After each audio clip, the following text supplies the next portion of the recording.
ಒಮ್ಮೆ ಒಂದು ಶಾಂತವಾದ ಹಳ್ಳಿಯಲ್ಲಿ ಒಬ್ಬ ರೈತನು ವಾಸಿಸುತ್ತಿದ್ದ. ಅವನ ಬಳಿ ಒಂದು ಕತ್ತೆ ಇತ್ತು. ಆ ಕತ್ತೆ ತುಂಬಾ ವಯಸ್ಸಾಗಿ ದುರ್ಬಲವಾಗಿತ್ತು. ಹಿಂದಿನಂತೆ ಕೆಲಸ ಮಾಡುವ ಶಕ್ತಿ ಅದಕ್ಕಿಲ್ಲದೆ ಹೋಗಿತ್ತು. ಸಮಯ ಕಳೆದಂತೆ ರೈತನು ಕತ್ತೆಯ ಬಗ್ಗೆ ಹೆಚ್ಚು ಗಮನ ಕೊಡದೆ ನಿರ್ಲಕ್ಷ್ಯ ಮಾಡತೊಡಗಿದ. ಅವನು ಕತ್ತೆಯನ್ನು ಬಹುಸಾರಿಯಾಗಿ ತೆರೆದ ಹೊಲಗಳಲ್ಲಿ ಮೇಯಲು ಬಿಡುತ್ತಿದ್ದ ಮತ್ತು ಅದರ ಕಡೆ ಹೆಚ್ಚಿನ ಗಮನ ಕೊಡುತ್ತಿರಲಿಲ್ಲ. ಒಂದು ದಿನ ಮೇಯುತ್ತಾ ಹೋಗುತ್ತಿದ್ದ ಕತ್ತೆ ಹಳ್ಳಿಯ ಗಡಿ ದಾಟಿ ದೂರದ ಒಂಟಿಯಾದ ಹೊಲಕ್ಕೆ ಹೋಗಿಬಿಟ್ಟಿತು. ಅಚ್ಚರಿಯಾಗಿ ಅದರ ಕಾಲಿನ ಕೆಳಗಿನ ನೆಲ ಕುಸಿದು ಬಿಟ್ಟಿತು ಮತ್ತು ಅದು ಆಳವಾದ ಬಾವಿಗೆ ಬಿದ್ದುಬಿಟ್ಟಿತು.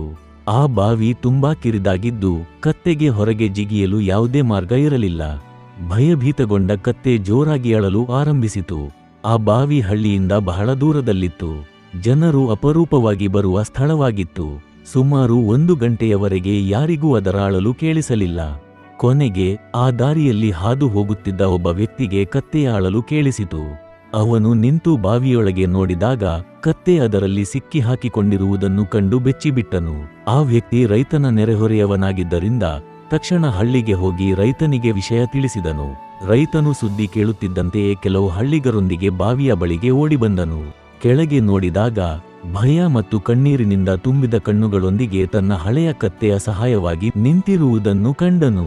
ಹಳ್ಳಿಗರು ಕತ್ತೆಯನ್ನು ರಕ್ಷಿಸಲು ತಮ್ಮ ಶಕ್ತಿಮಟ್ಟಿಗೆ ಪ್ರಯತ್ನಿಸಿದರು. ಆದರೆ ಎಲ್ಲ ಪ್ರಯತ್ನಗಳು ವಿಫಲವಾದವು. ಎಷ್ಟೇ ಮಾಡಿದರೂ ಕತ್ತೆಯನ್ನು ಹೊರತೆಗೆದುಕೊಳ್ಳಲು ಸಾಧ್ಯವಾಗಲಿಲ್ಲ. ಬಹಳ ಪ್ರಯತ್ನಗಳ ನಂತರ ರೈತನು ನಿರಾಶನಾದನು. ಕತ್ತೆ ವಯಸ್ಸಾಗಿದೆ, ಈಗ ಉಪಯೋಗವಿಲ್ಲ ಎಂದು ಯೋಚಿಸಿದನು. ಇನ್ನಷ್ಟು ಸಮಯ ಮತ್ತು ಶ್ರಮ ವ್ಯರ್ಥ ಮಾಡುವ ಅಗತ್ಯವಿಲ್ಲವೆಂದು ಅವನಿಗೆ ಅನಿಸಿತು.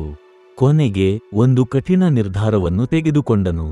ಕತ್ತೆಯನ್ನು ಬಾವಿಯಲ್ಲೇ ಬಿಟ್ಟು ಮಣ್ಣಿನಿಂದ ಮುಚ್ಚಿಬಿಡಲು ನಿರ್ಧರಿಸಿದನು.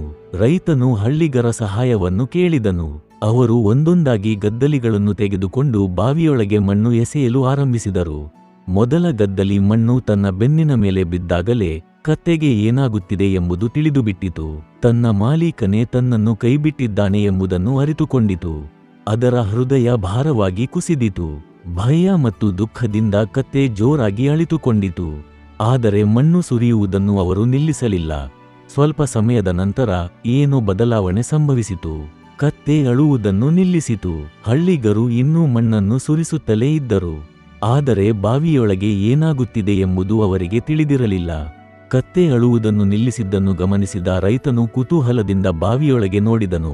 ಅವನು ಕಂಡ ದೃಶ್ಯ ಅವನನ್ನು ಬೆಚ್ಚಿಬೀಳುವಂತೆ ಮಾಡಿತು.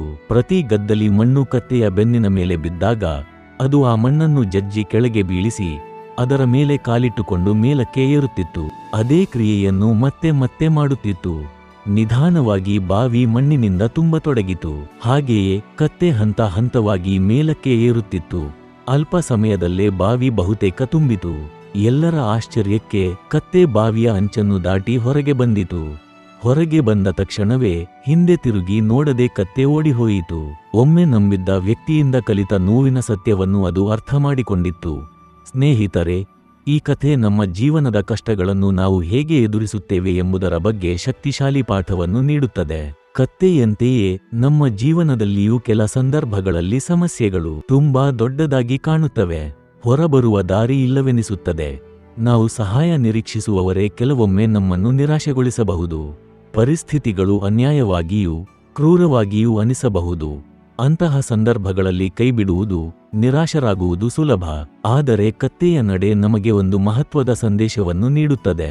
ತನ್ನನ್ನು ಹೂತು ಹಾಕುತ್ತಿದ್ದ ಮಣ್ಣನ್ನೇ ಅದು ಮೇಲಕ್ಕೆ ಏರುವ ಹಂತಗಳಾಗಿ ಬಳಸಿಕೊಂಡಿತು. ಪ್ರತಿಯೊಂದು ಕಷ್ಟವೂ ಒಂದು ಆಧಾರವಾಯಿತು. ಪ್ರತಿಯೊಂದು ಹಿನ್ನಡೆಯೂ ಅದನ್ನು ಇನ್ನಷ್ಟು ಮೇಲಕ್ಕೆ ಎತ್ತಿತು. ಈ ಕಥೆ ನಮಗೆ ಹೇಳುವುದು ಏನೆಂದರೆ, ಸಮಸ್ಯೆಗಳು ನಮ್ಮನ್ನು ನಾಶ ಮಾಡಬೇಕೆಂದಿಲ್ಲ.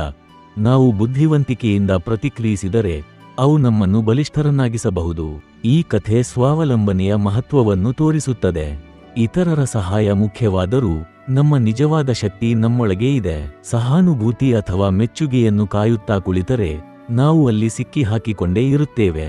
ಆದರೆ ನಮ್ಮ ಬೆಳವಣಿಗೆಗೆ ನಾವು ಹೊಣೆ ಹೊತ್ತರೆ ನಾವು ಮುಕ್ತರಾಗುತ್ತೇವೆ. ಜೀವನದಲ್ಲಿ ಅಡೆತಡೆಗಳು ಬರುತ್ತಲೇ ಇರುತ್ತವೆ. ವಿಫಲತೆ, ನಿರಾಕರಣೆ, ಟೀಕೆ, ನಷ್ಟ ಇವೆಲ್ಲವೂ ಬರುತ್ತವೆ. ನಾವು ಪರಿಸ್ಥಿತಿಗಳನ್ನು ನಿಯಂತ್ರಿಸಲು ಆಗದಿದ್ದರೂ ಅವಕ್ಕೆ ನಾವು ಹೇಗೆ ಪ್ರತಿಕ್ರಿಯಿಸುತ್ತೇವೆ ಎಂಬುದನ್ನು ನಿಯಂತ್ರಿಸಬಹುದು. ನಕಾರಾತ್ಮಕತೆಯನ್ನು ತಳ್ಳಿಹಾಕಿ ಕಷ್ಟಗಳಿಂದ ಪಾಠ ಕಲಿತು ಮುಂದೆ ಸಾಗುವುದನ್ನು ಕಲಿತರೆ ಅತಿ ಆಳವಾದ ಬಾವಿಯು ಮುಕ್ತಿಯ ಮಾರ್ಗವಾಗಬಹುದು. ಈ ಕಥೆಯ ನಿಜವಾದ ಪಾಠವೇನೆಂದರೆ, ಸಮಸ್ಯೆಗಳು ನಿಮ್ಮನ್ನು ಹೂತು ಹಾಕಲು ಬಿಡಬೇಡಿ. ಅವುಗಳನ್ನು ಬಳಸಿಕೊಂಡು ನಿಮ್ಮ ಜೀವನದಲ್ಲಿ ಇನ್ನಷ್ಟು ಎತ್ತರಕ್ಕೆ ಏರಿರಿ.